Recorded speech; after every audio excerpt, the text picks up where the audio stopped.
Hey everybody, Amy Walker here, and I'm excited to do this Facebook Live video today. It's something I've been getting a lot of questions on lately, which is how do I build a sales team? How do I know if my business is ready to build a sales team? And really, Amy, what do I need to know about building a sales team? So we're just going to chat about this for a few minutes here. And the first thing I'm going to tell you is that building a sales team is one of the best things that you can do to expand your business. You can rapidly increase your sales. Just think about it.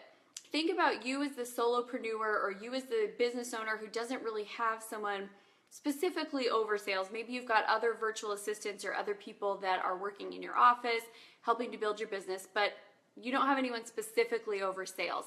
So let's just think about how much time you spend each week focusing on sales. Maybe it's 10 hours, maybe it's 15 hours, maybe it's 5, maybe it's 20. Well, what would happen if you had somebody who was spending full-time hours, full-time intention working on sales? Now, what if you had 2 people who were doing that? When you bring on a sales team, it's important to understand that probably nobody's going to close as well as you do. Unless you're really bad at closing, in which case you might be able to find somebody who closes a whole lot better than you. In my case, I don't really find people who close better than me. However, what I can find is people who can increase the amount of sales because of just the sheer number of effort. When I really started opening up my sales team, we had a 400% increase from the previous year in sales. So having a sales team, really good idea. But here's what you need to know before you hire a sales team. First of all, not all sales teams are alike. And so you want to make sure that you're creating a system that really works for you. There are many different types of sales systems, but I'll just give you a couple of examples. One is the type of sales system where you're working with independent contractors who they go out, they generate their own leads for the business, and they create, they're basically building their own book of business. So they go and find the clients, they acquire the clients, they maintain the clients, they upsell to those clients, and they're really kind of developing their own little business inside of your business.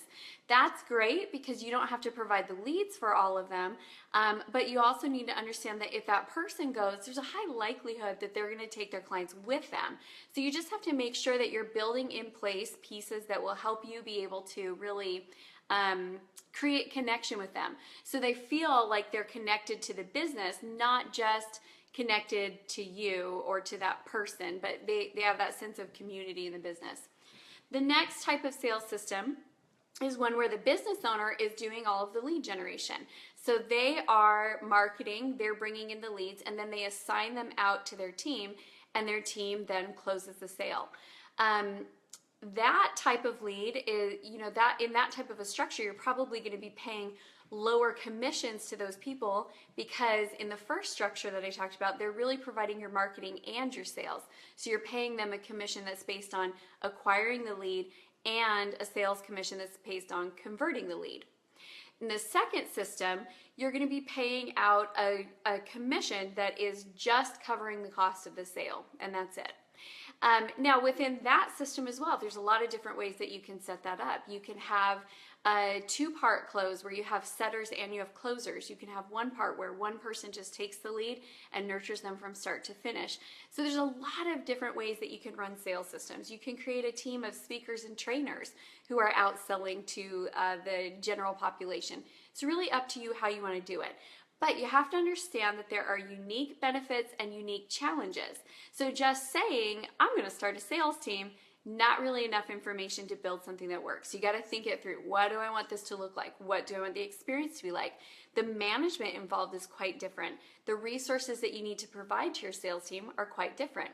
The second thing is understanding your budgets.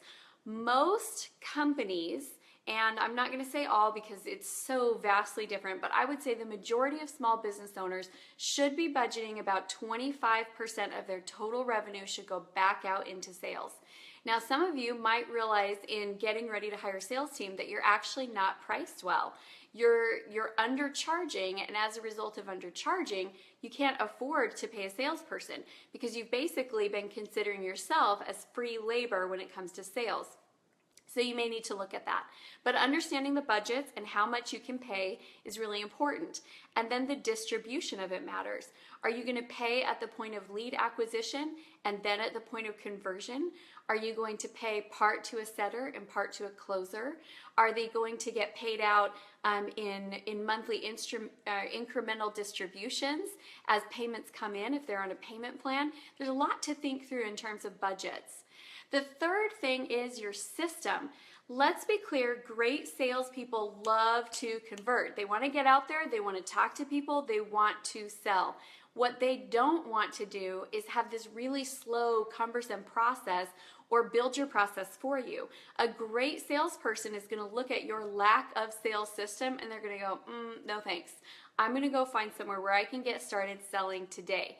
They want to sell quickly. They're hungry for sales. And guess what? You want them to be spending their time in sales. You don't want them trying to figure out how to find the leads inside of your system. You don't want them trying to figure out, what the script should be and going through the trial and error of building the process. You really, as the business owner, create that for them. And then they get to go out and they get to rock at what they're great at, which is selling and converting. I'm going to say one more thing. I was going to end with that. But I would say the last thing is really establishing your sales culture. It's so critical, especially as you're hiring these independent sales contractors. It's so critical that you really help them to understand how you want the experience to be. When I have a new client that comes in, I do not want them feeling like they got talked into working with us. I don't want them feeling like they got pushed into making a decision that they didn't really want to make. My sales culture is very much a service-based sales culture. It's very much dependent on the person that we're selling to really enrolling in and saying, I want this. This is what I want to do. And so our culture is unique. Our process is unique. Our product is unique, and I need my salespeople to really understand and embrace that. So no matter who they're talking to, it's congruent. So they're going to feel like they had the same experience moving from being on the marketing end into the sales end and into the client end. It's all congruent. So there's some tips for you. If you're thinking about starting a sales team, my advice is go for it. But let's really build the process. And if you are needing some information there on how to do this, I invite you to join me on a webinar that I am doing next week. I'm going to post the link in the comments, but I'm teaching a principle called CE ownership, which is going to help small business owners learn how to really merge the world of being a business owner and managing the day-to-day and also being that CEO who builds the company and expands the team and manages all of the growth opportunities that you have. So again, I'll post the link in the comments, but I hope this was helpful for some of you who have been thinking, am I really ready to hire? Thanks, you guys. Have a great day.